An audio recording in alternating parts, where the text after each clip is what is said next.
Hello and welcome to another episode of the Odd Lots podcast. I'm Tracy Alloway. And I'm Joe Weisenthal. Joe, it's been a while since we talked emerging markets. It really has been, and probably to our detriment, because there is a lot going on with EM, the commodities boom, the US dollar boom, the tightening cycle, inflation. There's the distress in Sri Lanka, among others. So there's a lot to go. There's a lot that's been going on. Right. And every time you see the U.S. raise interest rates, you generally see some pain in emerging markets because the dollar goes up and the foreign currency payments that governments who have borrowed in the dollar have to pay, those go up.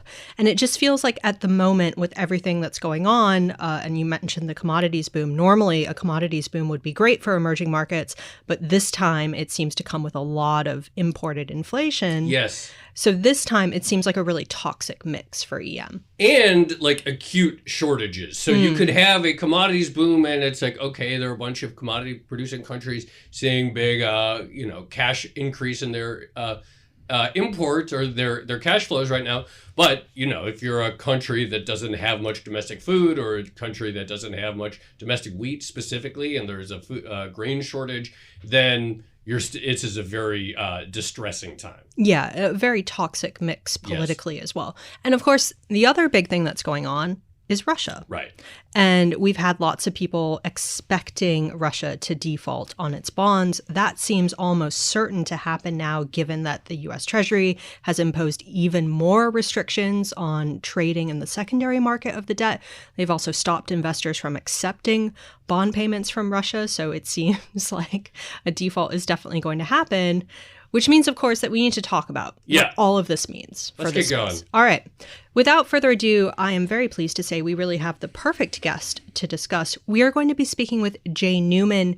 He is a former portfolio manager at Elliott, very instrumental in Elliott's pursuit of Argentina and all the drama that happened there. He's a sovereign debt specialist in general, now turned novelist, and his book is called Undermoney. That's out now. Jay, welcome so much to the show. Tracy, thank you. And thank you, Joe. Thanks for coming on.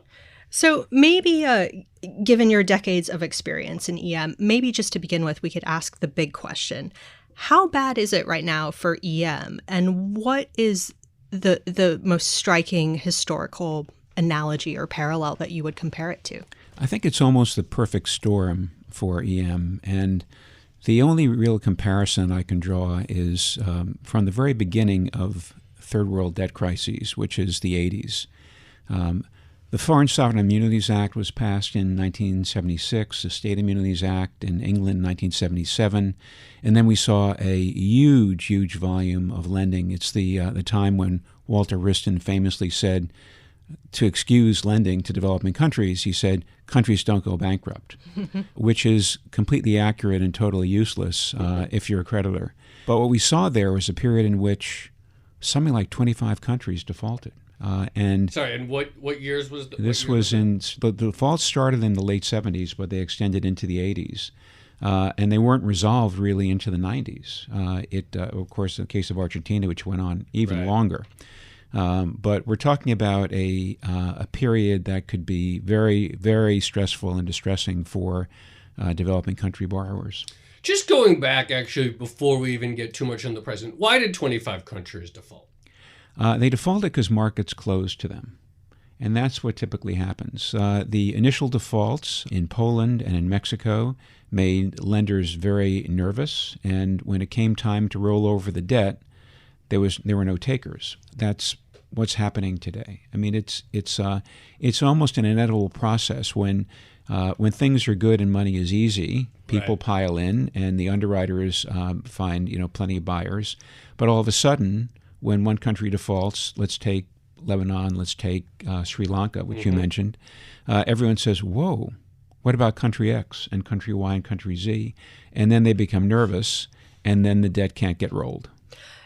Is it inevitable in the current situation that investors start pushing back? And I mean, the reason I ask is because how many times has Argentina defaulted now? And someone out there is always buying the new bonds that it issues. It feels like investors learn their lesson for, maybe a month, and then the next year they forget it again, and people are buying EM indiscriminately. It's it is a complicated ecosystem, and it's rotation, because what happens in the first instance is that the buyers tend to be real money buyers, retail investors through mutual funds that are responding to advertisements. You've seen those ads in the paper, which show past performance, and they always show the best performing funds, and periodically those are emerging market funds, and that's when sales pick up. And the mutual fund investor and buyer is driven by indices. So there's always a buyer. If the country's in the index, whether it's Argentina or Russia, those bonds have to get included, and that's why they're bought. Then what happens is after a default, they get puked, and other more opportunistic investors like hedge funds come in, and the cycle starts over again. You mentioned that quote in the beginning that countries don't go bankrupt. And as you say, it's maybe true, but completely irrelevant to an actual creditor of the country and whether they're going to get paid back or not. Why do countries choose to default? I mean, in theory, a government has certain choices it can make. It can cut back on domestic spending to prioritize lending. What are the conditions that tend to precede a government making the choice? Like, we're not going to. Why do they do that? It's so many questions nestled and nested in what you just asked, Joe. It's always political. Countries don't typically borrow with the intention of default, but on some level, it's always in the back of the mind of a politician, because they borrow to get money they can use for their own purposes, whatever those are, whether they're for legitimate infrastructure and building or corrupt purposes, which in many cases they are. But it's a political decision, and it's only when the money is cut off or threatened to be cut off that political figures in borrowing countries decide that, well, maybe it's not worth the trouble. Is part of it the idea that politicians are satisfying a domestic constituency, and so foreign investors kind of are a very easy demographic to just, leave out and say, well, we're going to screw over the foreign investors in order to satisfy our population? Easier and easier for a variety of reasons. One you've mentioned, which is that markets have short memories, and that's certainly true.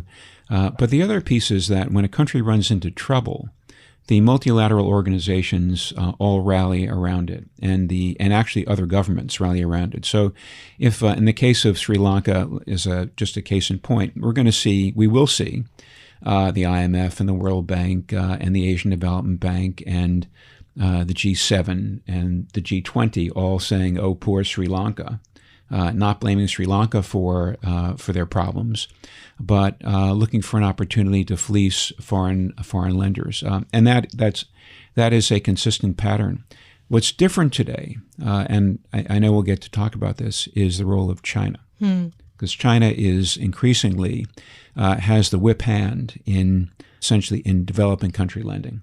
So explain that further. What exactly is the role of China in emerging markets, and how much does the outlook for EM defaults depend on what China chooses to do or not do? I think China is the critical element in emerging market lending. The One Belt, One Road initiative has meant that China has provided money, either loans or investments, in dozens of countries around the world for ports, for rails, for communications infrastructure, you name it. The Chinese are promoting it and lending money to developing countries. So China has become, and this is the critical element, China's become a huge lender and investor in developing countries, but no one knows how big they are. No one knows. I mean, the Chinese know, but no one else, because the contracts under which they invest are secret. I've asked on many occasions to see a copy of these loan agreements, and it's always, shh, we can't talk about that. It's part of our agreement. And I don't think even the IMF has a clue what the scale of those investments are, which means that when you face a restructuring, you've got a creditor, a very aggressive and important creditor, China, which doesn't want to take a discount at all.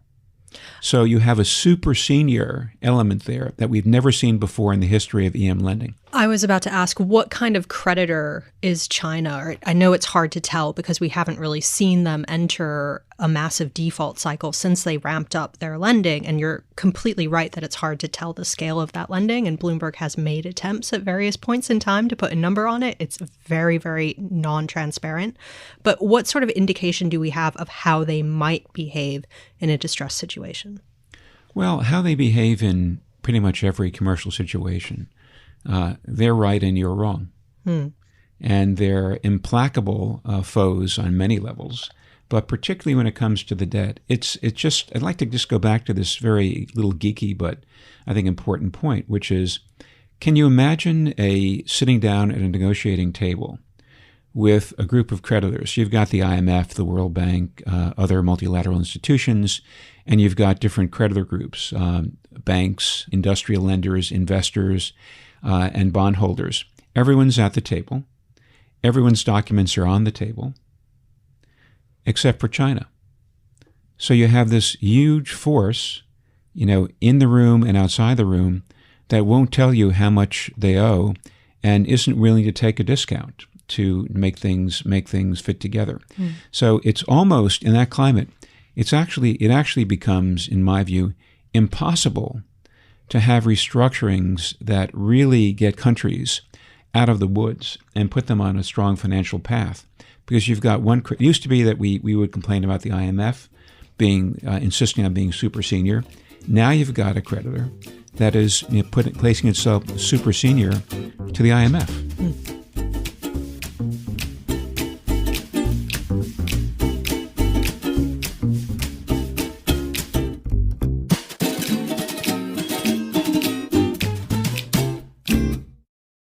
Something that we talk about on the show from time to time is the sort of difference between, the financial cycle and the economic cycle. And, what we've been talking about so far, it seems like very much the financial cycle. And you mentioned, you have this situation where one country or two countries default, suddenly all the money pulls back. Or on the flip, a bunch of retail investors see that, open their copy of Barron's and see that on the best last 5 years that some EM fund did, I'll put my money in there. So there's this global, clearly downturn in the sort of liquidity cycle. The financial cycle is clearly in retreat. What's the macro cycle, the sort of actual underlying econ cycle, and how much stress is that putting countries under? I think what's happening even in the last 3 months with the prices of energy and food stocks is something we haven't seen in a long, long time. And it puts a lot of pressure on every country because the first obligation of a government is to keep its people warm and fed. Mm-hmm. And I think to the extent that that's put at risk, and it is at risk now in dozens of countries really have no choice but to prioritize those needs over payment of foreign debt. It doesn't mean that they don't respect foreign debt or intend to restructure it or repay it at some point in time. But I think in the near term, they'll make a correct political decision for themselves to delay, defer, or deny those payments. So Joe asked a question that I thought was interesting, which is, why do countries default? And I want to ask a similar question about incentives and decision-making. But you were at Elliott for a very long time. How did you decide what distressed investments to make? Because you targeted, some very specific, not just countries, but very specific bonds issued by those countries. There are a few really important elements to any investing, and particularly sovereign debt investing. One is that the contract has to be strong, and sovereign bond contracts have gotten much, much weaker over the last 20 years. Really, a concerted effort on the part of the official sector and the G7. The Europeans have been at the forefront of this, diluting covenants and making it more difficult to enforce in the event of a default. But the most critical element is your basic financial analysis of the country.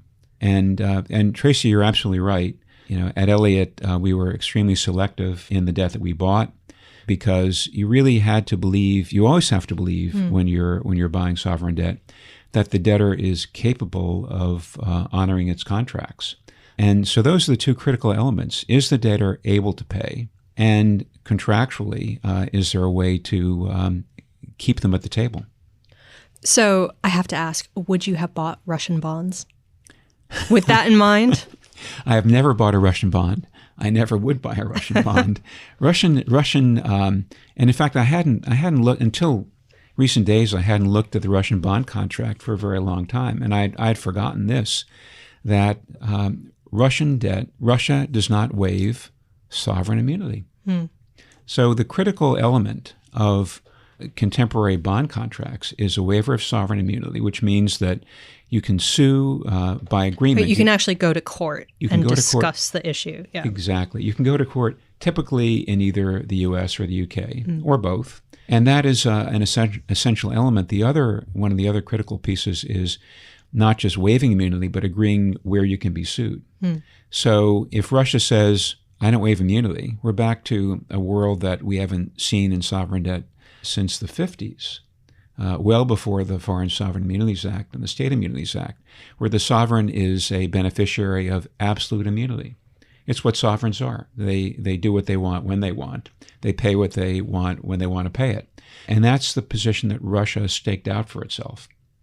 Why was there, we talked about Russian debt, I think back March here, early on after the invasion. But, we talked about, the fact that there weren't many covenants, that there were all kinds of things buried in the language that seemed to be sort of favorable for Russia all those years. Even after the invasion of Crimea, I think, which was in 2014. Yes. Why was there still so much willingness between that period when it was clear that the country would be willing to be a military aggressor and engage in activities that people would associate with a pariah state? Why for basically another 8 years after that? And then the conditions that you just mentioned about not waiving sovereign immunity, why was there so much willingness for all those years on the part of buyers to continue buying Russian bonds, in your view? Because Russia was a great payer. They kept paying throughout, even after the sanctions imposed, post Crimea in 2014.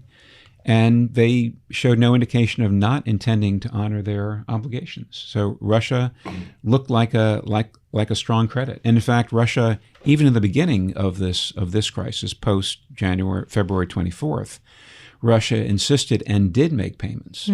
So Russia really it appears, to all intents, to intend to be a responsible debtor. Right now, because of sanctions, it's foreclosed from doing that. I want to go back to something you said about Sri Lanka. And you're like, okay, there's a default, but the world comes together and all these international institutions, the IMF, the G7, the Asian Development Bank, et cetera, and they try to help Sri Lanka out. It's not Sri Lanka's fault that they're in distress. And when you said that, I clearly got the impression that you think that this is a bad system, or that this sort of generosity towards Sri Lanka in the wake of a default is not productive or misplaced. Can you talk about your view a little bit more on that? It's been a pretty tough 2 years. There was a pandemic. Then there's been surging inflation. Why shouldn't all these public or official institutions take the view that Sri Lanka got into a bad place and they need help? If we go back to basics, and I wrote a little piece about this that I called Unsafe at Any Price, comparing sovereign debt to the corvair. Sovereign debt, the idea of a sovereign borrowing in a currency that isn't its own, right, is fundamentally flawed. It's a really bad idea. But the entire structure of the sovereign debt industry is, it supports the idea that it's not a bad idea. But if you take the case of Sri Lanka, if Sri Lanka had borrowed in its own currency rather than in the dollar or in the euro, it wouldn't have a problem, because it could just print its own currency. Now, the response to that, and we get this all the time, people saying, well, but they couldn't borrow. If they couldn't borrow that much money unless they agreed to borrow dollars. And isn't that just the point? So would you argue, therefore, again, I'm really struck by this idea that flows often start because retail investors see the ads in the newspapers, that really this whole system of a sort of like public financialized sovereign debt market, particularly for EMs, is sort of flawed to the core. Completely flawed, completely rotten. If it were up to me, and I had my magic wand, I would repeal the Sovereign Immunities Act, and I'd repeal the State Immunities Act, and I would go back to the principle of absolute immunity, because if you're looking at absolute immunity, and maybe the Russians have the right idea, perhaps not borrowing in a currency not their own, but the right idea in saying, if you look at me as a sovereign, I'll pay you what I want when I want, and you have to trust me. And that would put investors on a very different footing. It wouldn't make the underwriting community at all happy about it, because it would mean that they couldn't sell as many bonds. But wouldn't that be salutary? It definitely sounds like you'd probably get less boom-bust cycles. It would be harder to sell debt probably during the boom, I guess, but you don't get these huge swings and flows. I think that's exactly right. Could you talk a little bit about ESG and how that relates to sovereign debt? Because, we were talking about the Russian bonds, and one of the things that stands out is that if you read the risk factors, it's just a litany of bad stuff that Putin has done, basically saying that he's done a bunch of bad stuff. There might be sanctions. He could do more bad stuff. And yet you had big investors who ostensibly care about ESG and social values who bought a lot of the debt. And at the same time now, you're seeing a lot of people talk about ESG as a sort of political consideration. So do you want to lend to Russia if it's considered an enemy of the United States and things like that? I think the short answer to that is no. I think a lot of people are not going to, a lot of people will be taking ESG into account, and there'll be less of a market for certain debtors. But it's if you're going to cast the ESG net over developing countries generally, you're going to run into trouble, because we're talking about countries that on average, and it's unfair to malign people as an average, governance is poor, and in many cases, corruption is rampant. And at the same time, countries are producers of natural resources that are desperately needed by Western industrial countries. So people are willing to turn a blind eye to all those factors because of the geopolitics and the geoeconomics. So do you think we will see, okay, so far in this cycle, what have we seen? We've seen Sri Lanka, it has defaulted. Anyone else? Do you see Lebanon. Do you expect to see several more coming? If you say this is, I think in your first answer you said a perfect storm, which is a phrase, and Tracy and I noted every day. So every episode we do now these days, whatever it is, it's copper's in a perfect storm, the dollar's in a perfect storm, tech stocks are wheat in is a perfect storm. Wheat's in a perfect. Yeah. It's there are a lot of perfect storms happening right now. Would you expect to see this just the absolute number of defaults pick up significantly? I would expect it to and I think it's actually what you're describing is actually one big perfect storm. Right. Because all these things are related. Yeah. And it's because we haven't seen this kind of a boom and a bust in financial markets, or this kind of a bust in, about 15 years? And maybe on the tech side over 20 years. So there is so many elements that conspire against sovereign debtors continuing to be able to pay what they owe. So you touched on this a number of times, but would you expect a bust of a significant scale to lead to some sort of significant change in the way emerging market debt markets actually work? Would you see the balance of power shift more to the creditors away from the issuers? Would you expect less foreign currency debt to be issued in general and things like that? Or do we just have a default cycle and then we just go back to the way it always has been, or the way it's been for the past couple of decades? I don't expect there to be a lot of fundamental change. I think we'll get through this period. And the other important piece is that the absolute amount of developing country debt is rather small. In international financial terms, it's not big enough to, in and of itself, cause a problem, except for the debtors themselves, who get trapped in a cycle that takes many years to work through. But what is somewhat different in this cycle, and we saw it 2 years ago in the case of Argentina in their most recent restructuring, is that the bond contracts are so weak. So creditors realize that they don't have a lot of leverage. And because they don't have a lot of leverage, they agree to deals that are much, much better for the debtor and much worse for creditors. And I don't see that changing. I think if investors study the details, they'll realize that these are not, the bond contract isn't a safe place to place your bet. History being what it is and markets being what they are, I don't think we're going to really see much change. So you mentioned Argentina, and that was an enormously profitable trade for Elliott, famously. And you just spoke about the importance of actually looking at contracts, looking at the bond documentation, and sifting through it. What was the smartest move that you pulled at Elliott when it came to Argentina? What were you most proud of? And please be as technical as you want, because I have some specific things in mind, but I'd love to hear what you're thinking. I think that it's easy to be grandiose and take credit for the Argentine restructuring, but in fact, many creditors work together in that. And I think that one of the things that I'm most pleased with is the ability of the creditor group to really stick together and be thoughtful about what was possible in terms of an Argentine restructuring. And that collegiality persisted to the very end through the restructuring, and ultimately resulted in a restructuring that was extremely good for Argentina and extremely good for the creditors that remained standing. But a lot of creditors, of course, were peeled off along the way by the Kirchner's aggressive tactics and populism. But I think that the idea of collective action is something that I think about a lot in terms of restructurings generally and emerging market restructurings, in particular. And you see that ability to act collectively fading. The diversity of creditors in Argentina, I think, produced in most recent restructuring, produced a very bad result with, massive debt forgiveness that was completely uncalled for, because creditors really couldn't agree amongst themselves. And this is what I call the just say no moment.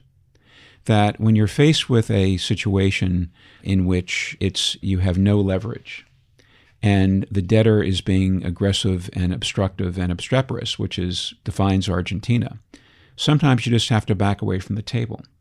But that is the most difficult thing to do, because there's a propensity on the part of participants in any situation to want to stick with it and remain at the table. And sometimes you just can't. But that's the one element that if creditors could really understand that, embrace it, and resort to it, it would be much better. Sorry, I have a really basic question, but if a country defaults in the market, they're supposed to be penalized in some way for that. In theory, right? People are supposed to say, well, they're not a reliable borrower, and so we're not going to lend to them again. If you're an investor or a creditor and you back away from a negotiation, or you don't do something that the sovereign issuer would have liked you to do you get shunned in the future from debt sales, or do you get penalized in any way? I think you do get shunned. I think Argentina is currently being shunned, will be shunned. But I think it takes a long time for markets to develop that kind of muscle memory. And in the case of Argentina, it's taken decades and decades for people to realize that fundamentally Argentina is not a reliable counterparty. I think for most other countries that don't have that kind of history of aggressive defaults and repeated defaults, investors are willing to give new governments a chance. I think the question is going to be whether, in the case of Argentina, when and if there is a change of regime, markets will give that new regime a chance. The Macri administration is perhaps one reason that investors shouldn't jump in too quickly, because Macri was there for a very short period of time. He did restructure the debt. He did bring Argentina back to capital markets. But as soon as he was gone, Argentina was back in the tank. But what about investors? Do they get penalized as well if you don't, do what a government wants, or if you walk away from the negotiating table? We haven't seen that happen. Okay. How do you know when that moment is there that it's time to walk away? I mean, I assume this is what separates the elites from the rest. But what is it? How do you know when that moment is there? That's like, just say no. In the case of Argentina, as the discussion went on, it moved to Argentina saying, we're going to pay what we're going to pay. And creditors then, at the behest of some of us who were encouraging a restructuring of the bond contract, some creditors said, well, if you're going to give us a 50% haircut, even though you may not need it, and even though you haven't put forth a fiscal plan that describes your capacity to pay, if you're going to do all those things, at least give us new bond terms that are going to be create what I call a super bond, a bond that is actually enforceable and would be senior to any other kinds of debt. And what Argentina said flat out was, absolutely not. We're going to give you the same garbage covenants and the same garbage paper that we're currently sitting at this table talking about. That would have been a moment to say, we can't live this way. We can't live with a default, a massive haircut, and a bond contract that makes it completely optional whether you ever pay us another dime again.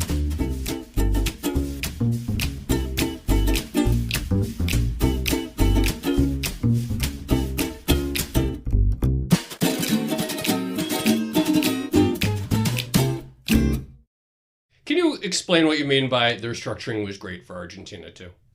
Well, I think it was great for Argentina in the sense that Argentina now has a much more manageable level of debt. It's got a bond contract that really does make repayment an option. It can pay or not pay, depending upon its view of its financial situation and its market access. So I think that it's Argentina is, for the moment, in the catbird seat, except that it doesn't have the kind of market access it needs. It doesn't have the kind of credibility it needs. And one example of that is the Vaca Muerta. So this huge formation of oil and gas, it's called Vaca Muerta, and I've fractured the Spanish, but because it looks from the sky like a dead cow. And it's a massive reserve of hydrocarbons. That should have been exploited, through drilling, through pipelines, through exports, over the last many decades. But because of Argentina's fractious politics, it hasn't been. So you have a country, as ever in the case of Argentina, that ought to be incredibly wealthy, right, that isn't, because of its own peculiar psychology.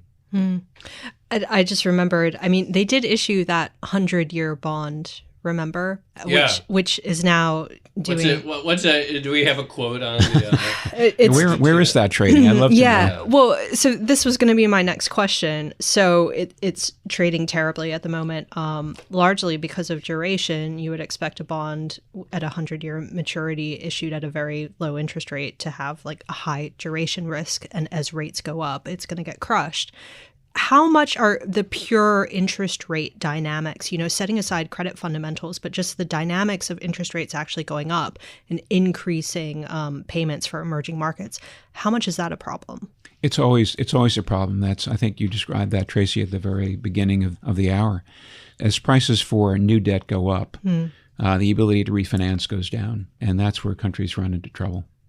But the 100-year, maybe we should think about 100-year bonds as a bellwether. It's a bad sign when somebody's able to borrow, especially a country that doesn't have a 100-year history of borrowing, can borrow for 100 years. That's just madness. So one of the things you're known for at Elliott is basically, I'm thinking how to put this, but creative solutions to pursuing payouts. And I remember, for instance, you brought racketeering charges against a French bank. How do you, and of course there was the famous story of seizing the Argentine naval ship and things like that, but how do you actually come up with those sorts of ideas for pursuing payouts? Because some of them are quite creative in the sense that no one had tried them before. Most countries pay what they owe, and whether they pay it early on or later on, they have a willingness to actually make good on their obligations. So we're talking about the hardest cases making the worst law. And so the very few countries that have a kind of cultural indifference to making good on their obligations create a lot of need and opportunity for creditors. And so that's where the creativity comes in. When you have a country that really doesn't want to pay what it owes, you're in a position where you just have to keep getting their attention.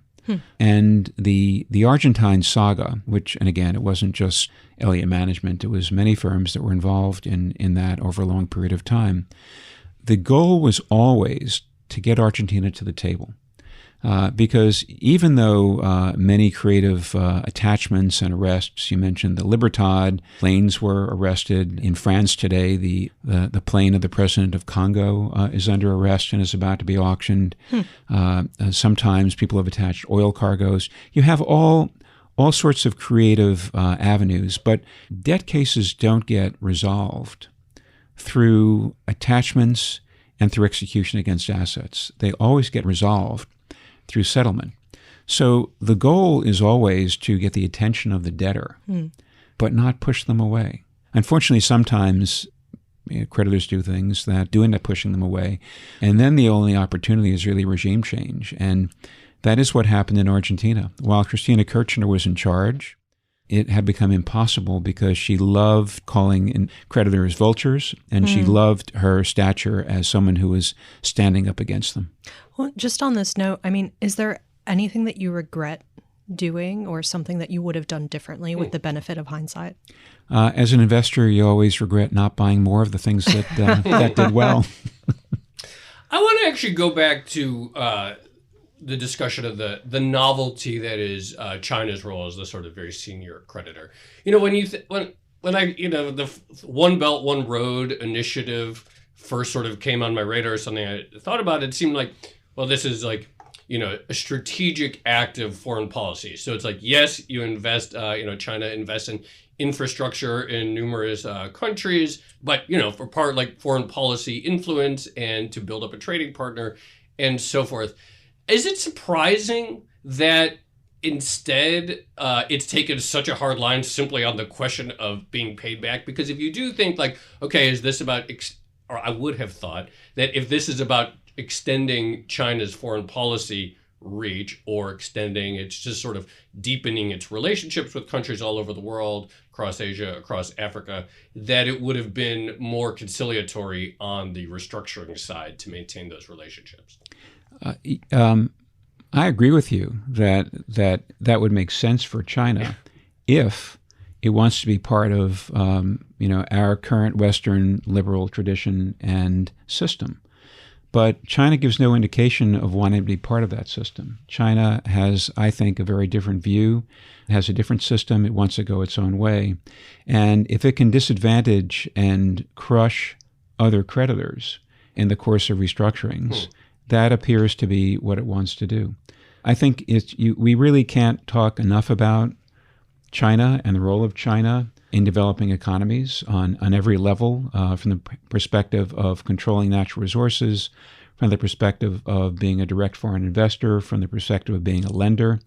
China will be the dominant question for the next several decades unless things change. And it's unclear what could cause anything to change because China still has the ability to pump out huge amounts of money and people to develop projects around the world. Should governments in the U.S. and Europe be more proactive or be thinking more aggressively than they are about not ceding all of this influence in various developing markets to China? I think there's no question that that's the case, but it's can you imagine Western governments having a cohesive and a coherent policy on any topic, on any, right? Let alone a African development policy. So let's just take the simplest possible question. Right? You're the G7, and you know that China is the big dog, and you know they've invested and lent huge amounts of money. Yeah. You just want to see the contracts. You just want some transparency. Right. So Western governments should be insisting, as a condition of any restructuring that involves sovereign debt, whether it's private sector or public sector, that all the creditors come to the table and put out their cards and show what they've got. And that would seem to be a very easy position to coalesce around. But will it be? Just on the topic of China, and this is something else that's come up recently in a different way, but There is a sense out there that some of China's lending has been exploitative in one way or another. So we haven't seen the contracts exactly, but there's a suspicion that, for instance, a country might be giving up some portion of sovereign independence in order to get money from China to build a massive port, something like that. And we've also seen some noises around, on the other side of the world, Haiti, and the idea of reparations. And you've already mentioned the V word, which is vulture funds. And when it comes to distressed debt investors, there is a sense that they can be exploitative in some way, and they're wringing money out of poor nations. How would you respond to that criticism? And how are you thinking around the idea of reparations for sovereign debt injustices in general? The word that comes to mind when we embark on this kind of conversation is the C word, which is corruption. And I don't think there has ever been a sovereign debt crisis or sovereign debt problems where corruption isn't an underlying issue. And this is another place where Western governments could take a very insistent role, a place where the IMF could take a very insistent role and focus on corruption, and not just the existence of it or the past effects of it, but the possibility of recovering ill-gotten gains. I wonder, thinking out loud now, I wonder whether what's happening with sanctions in the case of Russia might be a watershed. Because Western governments have become very willing to sanction the vast numbers of individuals around Vladimir Putin, go after their bank accounts, their companies, notably their yachts and their planes. And at this point, most have just been seized. They haven't been confiscated. But I've never been involved in a sovereign debt situation in which if you were really thinking about the balance sheet of a country, corruption and ill-gotten gains shouldn't have been an issue. And if we just imagine a world in which creditors became, in a way, private attorneys general and were licensed to go after people that had been milking a country for decade after decade, which unfortunately is all too prevalent. You just have to look at the Transparency International rankings to understand that. Whether the whole dynamic wouldn't change in a very positive way. Just to push this a little further, in theory, if you have a country that has a highly corrupt government, and then you have a regime change, I mean, I guess part of the argument seems to me that, well, the citizens of the country shouldn't be punished in perpetuity for years, or future governments shouldn't have to make this decision about, well, are we going to pay back the debt of the past corrupt government, or are we going to feed our people, or are we going to build hospitals, are we going to build infrastructure? I mean, it seems like you still have this problem where, okay, even if you were to root out this corruption, that the citizens who are just there, often probably exploited themselves in many cases, are then still paying the price for, I mean, this gets to the odious debt conversation that we've had around Iraq and others, but are still paying the price regardless of their culpability. Bad government is unfortunately a huge problem. Right. And I'm completely sympathetic to the idea that people that live in these horribly corrupt and opaque regimes are punished. But how do you break the cycle? It seems like, getting back to your other point, that the entire system of private investment in sovereign debt, particularly sovereign hard currency debt, is just deeply flawed. And it gets back to this idea, it's why do we even have all of these private creditors out there in the first place, or such a large number of private creditors at all in the role of sovereign finance? Well, investors are fundamentally optimistic. And there's a whole other level of investment that we haven't talked about, which is, and you just mentioned this, Joe, which is the foreign direct investment.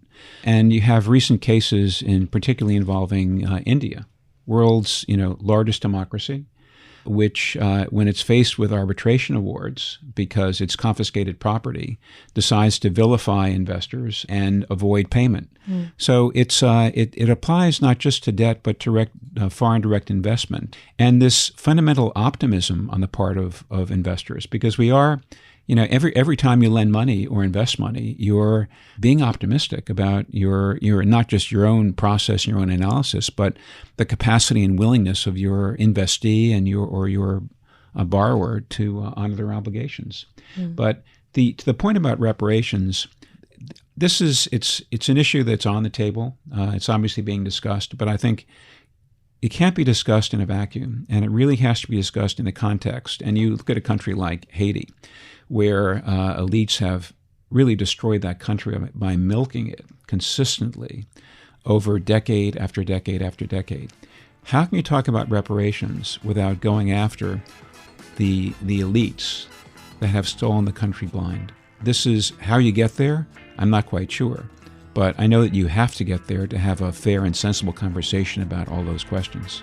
All right, Jay, it's been so great having you on the show. Thank you so much. That's Jay Newman, formerly of Elliott, and the author of the novel Undermoney in bookstores now. Jay, thank you so much. That was great. Thank you. Thank you.